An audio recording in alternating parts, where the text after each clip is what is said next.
So today I have some important questions based on you can say history of English literature, literary forms and movements.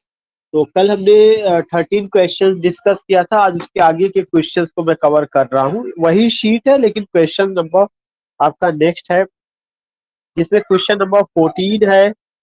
Terza rima is an Italian stanza form used by PB Shelley in which poems. बहुत important question है और ये चीज पूछा जा चुका है। फिर से मैं बता दूं कि टर्जा राइमा जो है एक इटालियन स्टैंजा फॉर्म है। ये जो स्टैंजा फॉर्म है इसको पीबी शेली ने अपने किस पोयम में यूज किया है? तो PB Shelley used terza rima in ode to the west wind. 14 का ए सही है, ये कई बार पूछा जा चुका है। और बाकी ओड टू स्काईलार्क भी पीबी शेली का ओड है। एडोनाइस जो है पीबी शेली का एलिजी है जो उन्होंने जॉन कीट्स की मौत पर लिखा है। स्टैंजास नियर नेपल्स उनका लिरिक है। सो चारों पोयम या जो चारों ऑप्शन है, these four options are related to whom. If ये चारों ऑप्शन जो है उन्हीं से ही रिलेटेड है। Ode to the west wind, ode to skylark, Adonais, stanza near Naples. तो यू फाइंड हियर कि जो टर्सा राइमा है यह इटालियन स्टैंजा फॉर्म है जिसको पीबी शेली ने यूज किया हुआ है। and you find this stanza form where you find this stanza form in the poem Ode to the West Wind। Ode to skylark उनका ओड है और ओड टू स्काई लार्क में PV Shelley ने एक बहुत important statement दिया है। Our saddest songs are those that tell the saddest thought. इस तरह से उन्होंने कुछ कहा है। और एडोनाइस मैंने आपको पहले बताया कि उनका एलिजी है जो उन्होंने जॉन कीट्स की डेथ पर लिखा हुआ है। Now you see question number 15. But before taking question number 15, PB Shelley पे मैं कुछ और एक्सप्लेन करना चाहूंगा कि पीबी शैली का पूरा नाम था पर्सी बायशी शैली। जो पीबी शैली है उनका पूरा नाम था पर्सी बायशी शैली।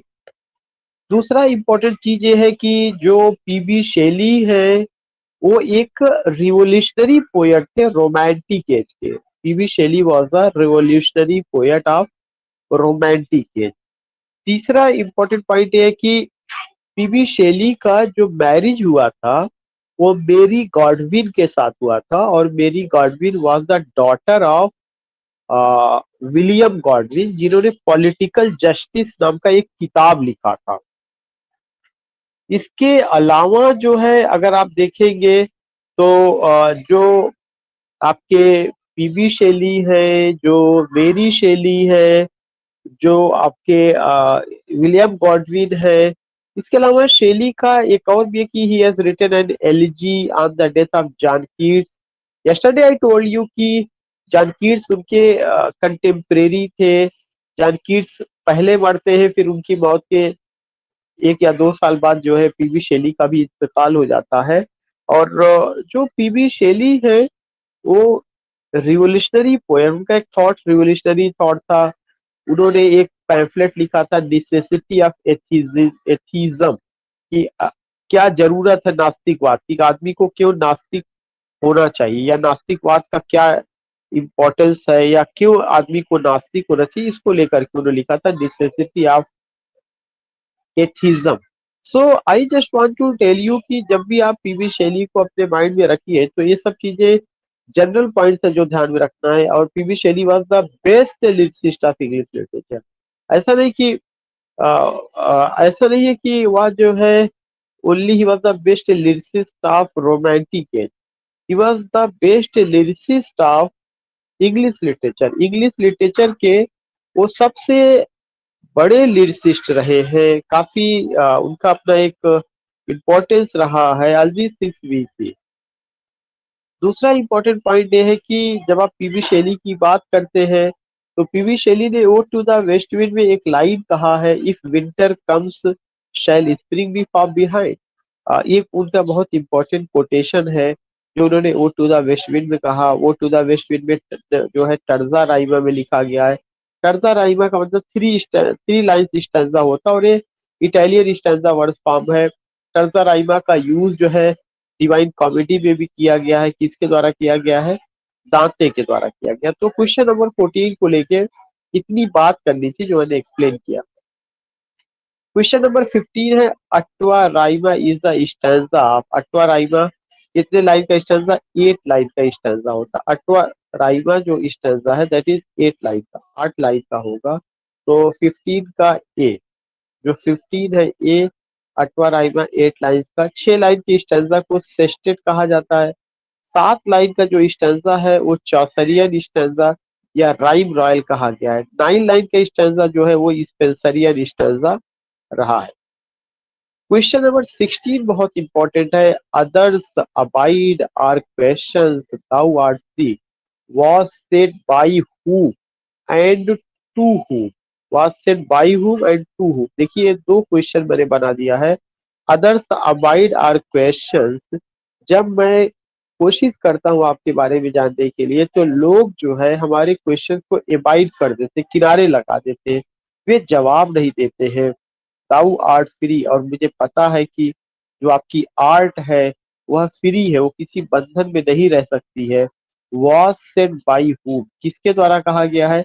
ये बात मैथ्यू और नॉल के द्वारा कहा गया। तो 16 का A, it was said by whom, it was said by Matthew Arnold. किसमें कहा गया? आन शेक्सपियर नाम के सोनेट में शेक्सपियर के बारे में कहा गया। तो others abide are questions, thou art free was said by whom, it was said by Matthew Arnold। और उसके बाद जो है आपका इसमें आपने देखा ही है कि आज शेक्सपियर नाम के सोनेट में उन्होंने कहा है, शेक्सपियर की तारीफ में वो सोनेट लिखा गया था। इसके अलावा जो और भी विकल्प है जैसे जॉन कीट्स है, आपको पता है कि जॉन कीट्स को पोएट ऑफ ब्यूटी कहा जाता है, सेंसुअर पोएट कहा जाता है, पोएट ऑफ ओड कहा जाता है। और he belongs to young generation of romantic poetry या रोमांटिक पोएट्स में। और वो जो है हेलेनिस्टिक ब्यूटी में, उनकी पोइट्री में ग्रीक ब्यूटी नजर आती है। उनके बहुत फेमस ओड है, ओड टू नाइटिंगेल है, ode to dew, ode ode ode ode आपका ओड टू मेलंकोली है, ओड टू ऑटम है, ओड ऑन ग्रेसियन अर्न है। मतलब उन्होंने बहुत सारे ओड लिखे हुए हैं और एक काफी यंग एज में ही लेफ्ट द वर्ल्ड। और इसके अलावा अगर आप कीट्स को देखेंगे तो कीट्स का जो कॉन्सेप्ट है निगेटिव कैपेबिलिटी का कॉन्सेप्ट है। कीट्स का कॉन्सेप्ट ईगोटिस्टिकल सबलाइम का है। तो कीट्स जो है वहां पे है, इसलिए थोड़ा सा जॉन कीट्स के बारे में मैं बता रहा हूँ। बाकी क्वेश्चन जो 16 है मैथ्यू अर्नाल्ड से रिलेटेड है। मैथ्यू अर्नाल्ड ने ये स्टेटमेंट शेक्सपियर के बारे में दिया हुआ है। उन्होंने शेक्सपियर पर आन शेक्सपियर नाम का एक सोनेट लिखा हुआ था, वहां पर वो जो है शेक्सपियर के बारे में ये बात कहते हैं। पीबी शैली को लेके मैंने अभी बहुत सारी बातें की है, वो बार बार नहीं करना है।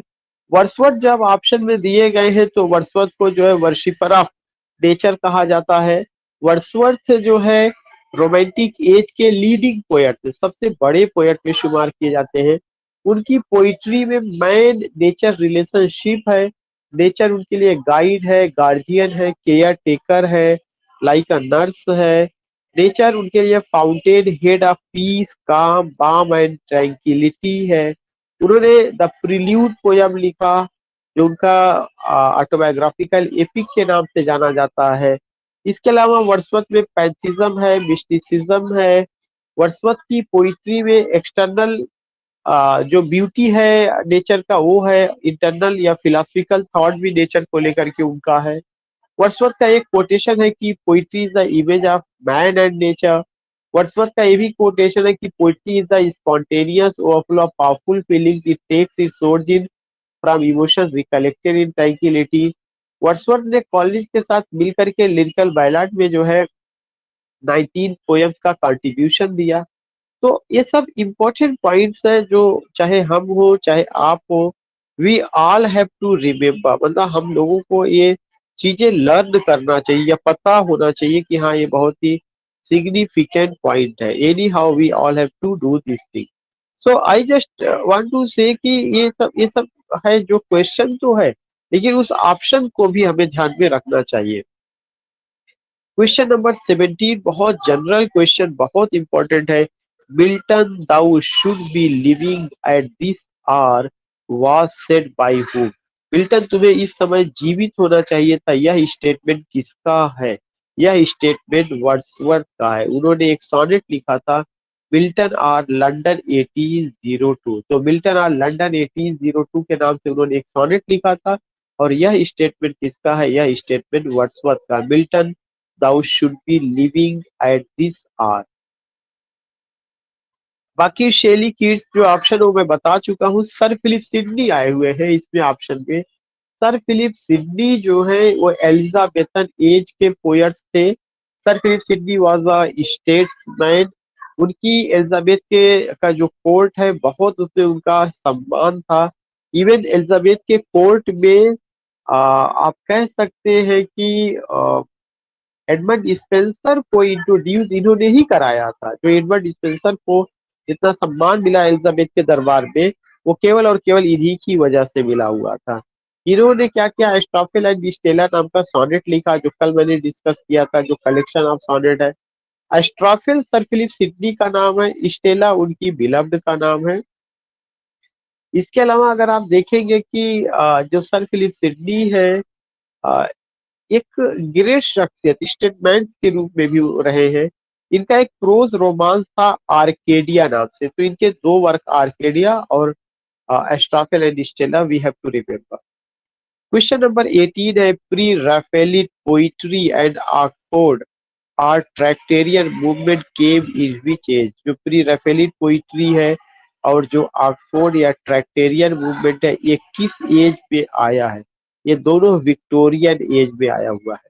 मैं यहाँ पे फिर एक्सप्लेन कर दूं, प्री राफेलिट पोइट्री और ऑक्सफोर्ड या ट्रैक्टेरियन मूवमेंट, ये दो मूवमेंट थे जो किस एज में आए हैं? विक्टोरियन एज में आए हैं। विक्टोरियन एज की डेट क्या है? 1837 से 1901 विक्टोरियन एज का डेट है। रोमांटिक एज का डेट क्या है? 1798 से लेकर 1837 तक। मॉडर्न एज का डेट क्या है? 1901 से लेकर 1945 तक। नियो क्लासिकल एज का जो डेट है, अगर तीनों को मिला करके जोड़ा जाएगा तो 1660 से 1785 तक। और केवल अगर एक स्पेशली नियो क्लासिकल का मतलब अगस्टन एज की बात की जाएगी, क्योंकि उसमें जो है ज्यादा classical skills and way of writing को फॉलो किया गया था। तो आई जस्ट वांट टू से कि ये दो चीज रही, pre Raphaelite poetry and Oxford or Tractarian movement came in which age? Victorian age में आया हुआ है। प्री रैफेलिक पोइट्री, इसके जो मूवमेंट के जो राइटर थे अगर आप ध्यान में रखेंगे तो इसमें जो है आपके डीजी रॉसिटी थे, क्रिस्टीना रॉसिटी थे, एसी स्विनबर्न थी। और प्री रैफेलिक जो स्कूल ऑफ पोइट्री है, इसको फ्लैशी स्कूल ऑफ पोइट्री भी कहा जाता है। क्या कहा जाता है? Fleshly school of poetry. Pre Raphaelite poetry is also known as fleshly school of poetry. और ये जो ग्रुप था जो पोएट का, जैसा मैंने बताया, डीजी रॉसिटी, क्रिस्टीना रॉसिटी, एसी स्विनबर्न, ये लोग ज्यादातर ऐसे पैटर्न पर लिखते थे जिसमें पिक्टोरियल इमेज हो। And they were much influenced by Edmund Spenser, John Milton, romantic poets. और ऐसा लगता था एक लिविंग चलता फिरता इंसान जो कैरेक्टर की बात करते थे, they have flesh and blood. वो ऐसा लगता था वे लिविंग क्रिएचर की बात कर रहे हैं, चलता फिरता इंसान वो दिखाने की कोशिश कर रहे हैं। तो इसीलिए उसको फ्लेशी स्कूल ऑफ पोइट्री कहा गया। दूसरा चीज है कि ये जो पोइट्री रही है इसमें जो है कंट्री साइड ब्यूटी और मेडिवल सेटिंग और नाइट्स का, फेरीज को लेकर के बातें होती है। तीसरा चीज है कि जो नेक्स्ट मूवमेंट है ऑक्सफोर्ड या ट्रैक्टेरियन मूवमेंट, यह मूवमेंट रिलीजियस मूवमेंट था। और जो कैथोलिक चर्च की का महत्व था उसको दोबारा दर्शाने की कोशिश की गई। इसके जो लीडर थे जॉन केबल वगैरह थे वहां से। तो बस आपको ये ध्यान में रखना है कि ये दोनों मूवमेंट विक्टोरियन एज में आया हुआ है।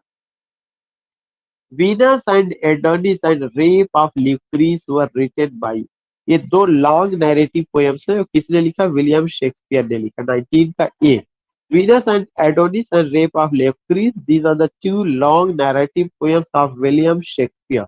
ये विलियम शेक्सपियर का नैरेटिव पोएम्स है। बाकी इसके जितने ऑप्शन है, सिडनी के बारे में बात हो चुकी है, स्पेंसर आए हैं, स्पेंसर को पोएट कहा जाता है।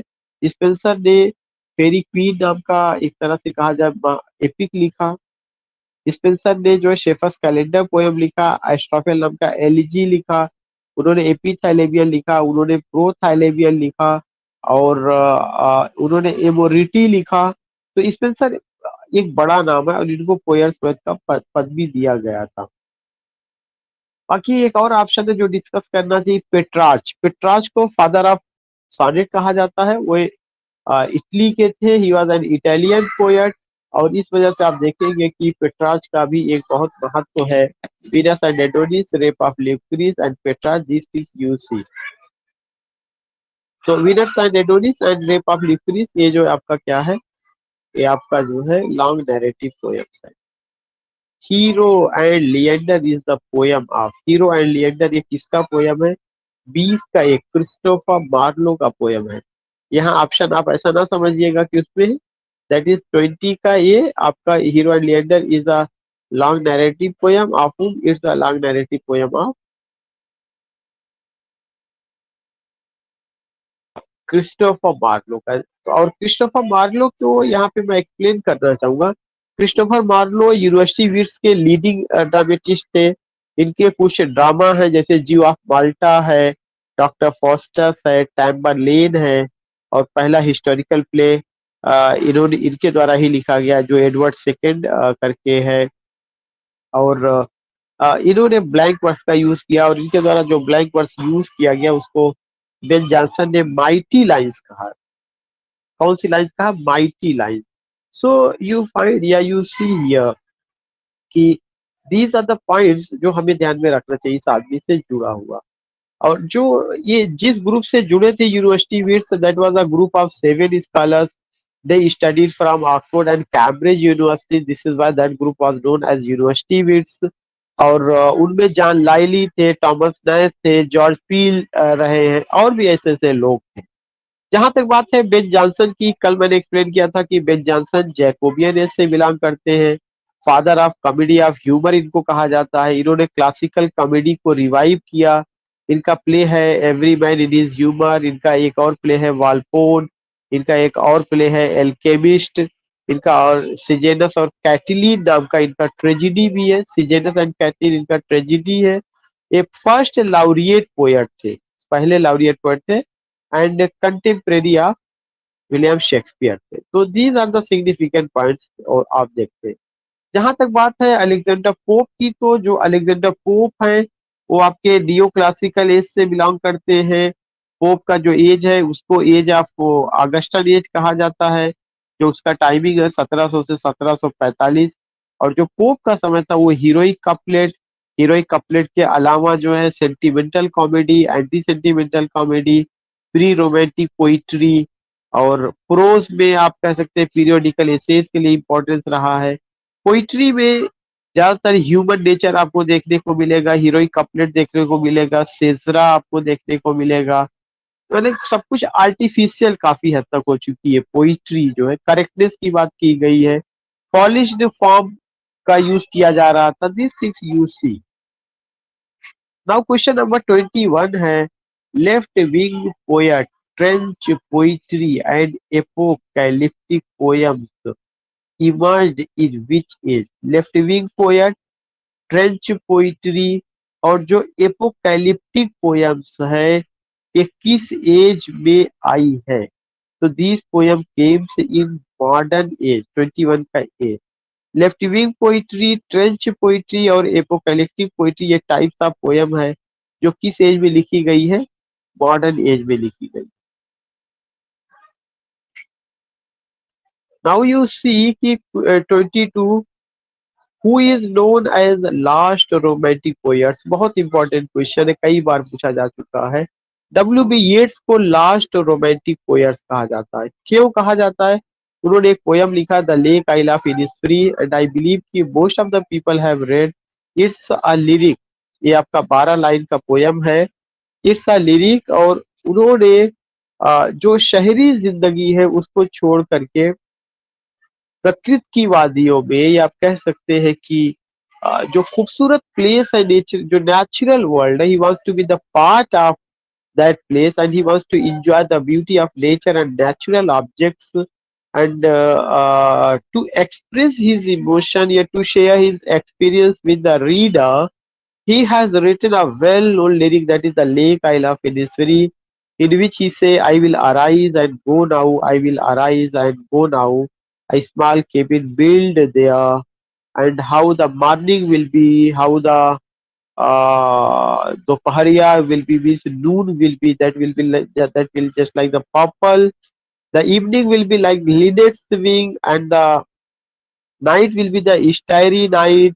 And music I will get from the humming bees, and I will also get the beautiful romantic voice, yeah, sweet, melodious voice of cricket. So you find कि उस पोयम में उन्होंने बहुत खूबसूरत ढंग से इन चीजों को बताया है, और उनके बाद इस तरह की romantic spirit, countryside beauty, nature को लेके और लोगों ने नहीं लिखा, इसीलिए डब्ल्यू बीट्स को लास्ट रोमांटिक पोएट्स भी कहा जाता है। W Yeats well known poet थे, उनको नोबेल प्राइज मिला था 1923 में। डब्ल्यू बीट्स की और पोयम है जिसमें बाइजेंटियम है, सेलिंग टू बाइजेंटियम है, द सेकेंड कमिंग है, लीडा एंड स्वान है, a prayer to my daughter है। उनके बहुत सारे इंपॉर्टेंट पोएम्स रहे, ईस्टर है। तो ये सब चीजें रही है। हाँ, डब्ल्यू बी येट्स के ऊपर एक एलिजी लिखी गई है। उस एलिजी का नाम है in memory of W B Yeats, और उसको किसने लिखा हुआ है? डब्ल्यू एच ऑर्डन ने लिखा हुआ है। तो खैर, नेक्स्ट ऑप्शन आपका टी एस एलियट है। T S Eliot modern age के पोएट हैं, इनको नोबेल प्राइज 1948 में मिला था। इनका जन्म 1888 में हुआ था, मौत इनकी 1965 में हुई थी। इनका एक इम्पोर्टेंट पोएम है the Waste Land, love song of J Alfred Prufrock Gerontion, और उसके बाद जो है प्रिल्यूड उनका पोएम है, पोर्ट्रेट ऑफ अ लेडी उनका पोएम है, उनका पोएम, और आपका जर्नी टू बेजाई है, बट नाटन है, ड्राई साल्वेजेस है, ईस्ट कॉकर है। So many poems this man has written. And W H Auden का पूरा नाम वेस्टर्न ह्यूज ऑर्डन है। इनका एक बहुत इंपॉर्टेंट पोएम है द शील्ड ऑफ एक्विलेज। एक और पोएम है अननोन सिटीजन। और जो लास्ट ऑप्शन है फिलिप लार्किन। फिलिप लार्किन जो है पोस्ट मॉडर्न एज के पोएट हैं। आजकल कानपुर यूनिवर्सिटी में, या आप कह सकते हैं कि जितनी भी यूनिवर्सिटीज है, मोस्ट प्रोबेबली वहाँ पे सिलेबस में है। और उनकी पोयम चर्च गोइंग, उनकी पोयम एक है चर्च गोइंग, वो पढ़ाई जा रही। तो यू फाइंड कि ये सब का सब चीजें रही है। तो here you come to know about W. H. Auden. Here you find Philip Larkin, T.S. Eliot, all these. Now the next question is who wrote Lake Isle of Innisfree? अभी हम लोग इसी की बात कर रहे थे। लेक आइल ऑफ इनिस्फ्री जो लिरिक है, इसको डब्ल्यू पी येट्स ने लिखा हुआ है। हर आदमी के लिए इम्पोर्टेंट है कि जो लेक आइल ऑफ इनिस्फ्री है, it was written by W P Yeats. Question number 24 है who is known as poet's poet? Poet's poet किसको कहा गया है? एडमंड स्पेंसर को। 24 का ये। और ये जो टाइटल है किसने दिया है? चार्ल्स लैम्ब ने दिया। Charles lamb said is Edmund Spencer that he was poet. Who gave the title poet to Spencer? 25 का ये चार्ल्स लैम्ब ने ये टाइटल दिया हुआ है। Who gave the title? Charles lamb ने दिया है। बाकी इसमें सिडनी, कीट्स, शैली सब पे मैंने बात कर चुके हैं। तो कुछ ऐसे, जैसे क्वेश्चन नंबर 24 है, 25 है, उन दोनों का रिलेशन है कि पोएट किसको कहा जाता है? एडमंड स्पेंसर को कहा जाता है। और ये टाइटल किसने दिया था? चार्ल्स लैम्ब ने दिया था। मैं थोड़ा सा चार्ल्स लैम्ब को लेके एक्सप्लेन करूंगा कि चार्ल्स लैम्ब एक रोमांटिक एज के एसेइस्ट थे और कंटेम्प्रेरी ऑफ कॉलरिज थे। कॉलरिज के अच्छे दोस्तों में से थे। और इसके अलावा अगर आप देखेंगे कि उन्होंने बहुत गुर्बत में जिंदगी गुजारी है। और next point which you have to keep in your mind की he was the bosom friend of ST College, especially those who are preparing for LT. They must note down these points. He was the contemporary of ST College and William Wordsworth, but he was very closely associated to ST College. ST College से वो associated थे। ST College बड़े घर से belong करते थे और ये छोटे घर से। जब एसटी कॉलेज वहां पढ़ते थे और उनकी बुआ खाना वाना लाती थी, तो एसटी कॉलेज इनको खाना खिला देते थे। और इस आदमी में खासियत ये थी कि इनका जो एसे है वह जो है इनफॉर्मल एसे है। इन्होंने अपनी जिंदगी अपने परिवार के लोगों का डायरेक्ट जो भी था उसको साझा किया है। इसके अलावा मतलब यू फाइंड दीज थिंग्स की ये सारी चीजें रही है कि who gave the title poets poets to Spenser, Charles Lamb gave the title. Who wrote Epithalamion and Prothalamion, Epithalamion और प्रोथैलेमियन किसने लिखा? 26 का ए एडवर्ड स्पेंसर। अभी अभी मैंने आपको बताया था कि 26 का ए एपिथैलेमियन प्रोथैलेमियन ये जो है क्या है, लिरिक है। एपिथैलेमियन सेल्फ मैरिज सॉन्ग होता है, जब अपनी शादी पर आप अपना खुद शादी गीत लिखते हैं, अपनी शादी पर लिखते हैं, तो वो एपिथैलेमियन कहा जाता है। प्रोथैलेमियन क्या है, जब दूसरे की शादी पर कोई शादी गीत लिखा जाता है या सेहरा गीत लिखा जाता है, उसको प्रोथैलेमियन कहा जाता है। This is what this is Epithalamion and Prothalamion. Now you find कि द टर्म इकलॉग, ये भी क्वेश्चन पूछा जा चुका है कि जो टर्म इकलॉग है ये किससे रिलेटेड है? The term eclogue is related to pastoral poetry से। 27 का ए पेस्टोरल पोइट्री से रिलेटेड है। इकलॉग एक तरह का छोटा छोटा वो जो पोयम होता है, खासकर जो पेस्टोरल पोइट्री है, जो शेफर्ड और शेफर्डिस की लाइफ को डील करता है या विलेज कल्चर को डील करता है, उसको छोटे छोटे हिस्सों में बांटा जाता है, उसी हिस्से को इकलाग कहा जाता है। बैलड जो है यहाँ पे ऑप्शन में, बैलड जो है short narrative story in words, short poem in narrative form, या ballad is a short poem which has a story, या बैलड जो है एक शॉर्ट पोयम है जिसमें स्टोरी होती है। और यह वर्ड बैलारे से आया है जिसका मतलब होता है डांसिंग सॉन्ग। और जो बैलेड होता था बहुत अर्लीस्ट फॉर्म ऑफ पोइट्री है और ये ऑब्जेक्टिव फॉर्म ऑफ पोइट्री है। इसमें जो मिनिस्ट्रेल वगैरह होते थे वो हार्प या फिडल लेकर के एक प्लेस से दूसरी तरफ जाते थे और मांगते थे, गीत गाते हुए जाते थे। कुछ बैलेड बहादुरी को लेकर के लिखा गया है और हिंदी में इसे आल्हा कहा जाता है। ये हमेशा वीर रस से परिपूर्ण होता है। Epic is a long narrative, जो सी ऑप्शन है इसका, epic is a long narrative story in words है। एपिक जो है आपका पता ही है कि लिटरी एपिक और आपका ट्रेडिशनल एपिक या प्राइमरी एपिक होता है। ऐसे ही और एपिक को 12 किताबों में बांटा जाता है। दुनिया का पहला एपिक होमर्स का इलियड एंड ओडिसी है। और इसके अलावा दुनिया का जो सबसे पहला लिटरी एपिक है वो वर्जिल का एनीड है। इंग्लिश में पहला एपिक बियोल्फ है। ये ग्रांड स्टाइल में होता है और एपिक के लिए कहा जाता है कि epic is a long narrative story in words, it has grand style and elevated thought. Question number 28 है, which of the following is incorrect, इनमें से कौन सा एक इनकरेक्ट है? The season, James Thomson. The season जो है ये बहुत सही है और ये बहुत इंपॉर्टेंट पॉइंट है। द सीजन एक वर्क है जेम्स टॉमसन का, और James Thomson pre romantic age के पहले पोएट्स थे, या जो प्री रोमांटिक पोइट्री है उसके सबसे पहले पोएट थे। मतलब रोमांटिक एज की जो खासियत है उसको पोयम में लाने वाले यही आदमी है। और इन्होंने द सीजन नाम का पोयम लिखा था। द सीजन 1726 में शुरू होता है, 1730 में कंप्लीट होता है। एक कलेक्शन ऑफ पोयम है। शेफर्स कैलेंडर जो है पेस्टोरल पोयम है, एडवर्ड स्पेंसर ने लिखा, ये भी सही है। Elegy written in a country churchyard, Thomas Gray ने लिखा, ये भी सही है। एस्ट्राफिल जो डी है ये गलत है। अगर एक तरह से देखा जाए तो सही भी है, और लेकिन जो क्वेश्चन पूछने का नजरिया उस हिसाब से गलत है। हमने यहाँ पे वर्क और उनके आथर के बारे में पूछा है। तो एस्ट्राफेल एलजी है जो एडवर्ड स्पेंसर ने लिखा है, और किसकी मौत पर लिखा? सर फिलिप सिडनी की मौत पर। तो यहाँ पे मैं आथर जानना चाहता था, मैं ये नहीं जानना चाहता था कि किसकी मौत पर लिखा गया। तो यू सी हियर कि Astrophel is an elegy composed on the death of Sir Philip Sidney, written by Edward Spenser. मैं थोड़ा सा यही तक करूंगा क्योंकि आज मैं बहुत थका हुआ हूँ। तो मैं जो